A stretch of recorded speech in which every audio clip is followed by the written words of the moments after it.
Well, leg number 1 inside is ready. So we took this hollow leg, used our poplar, screwed these on first to give us good support here. And then we made blocks. Oh, we also, first we dropped in a hardwood block right here in the bottom. So it's just sitting down there. It's held in now, and we can screw into it from the bottom. So then we did the sides. Then we made all these. And before we dropped this in, we tested it to make sure it fit. But we screwed these together, 2 screws into each one, and then screwed this into this. So this is all one block. Pushed it down. We first sanded it off so it'd be kind of nice right there. And then we screwed in from the sides into that. And over here we took longer screws so they would go through this, into this.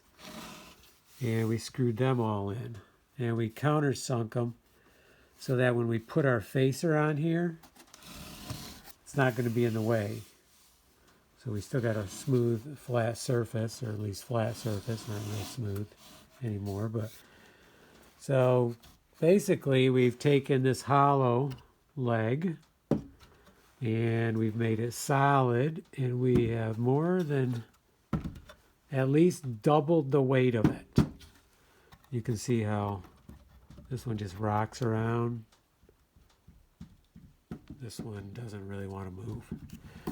So we've already substantially made it more stable, and that's just the inside. Now the thing is, I need to go through now and do the other 3 legs, and then we'll be ready to move on to our next stage. But I'm calling it a day for right now, and we're going to quit for the day. So that's where we'll be, and not sure what I'll be working on tomorrow. But hopefully at some point I'll get to this and do at least 1 more leg, maybe 2, who knows. Oh, I might run out of poplar. I may need to bring some more up from Zehr Estate, although I think there's some in there. So I need to start digging out, and I'll use what I have. Yes, there definitely is some in there. I can see it.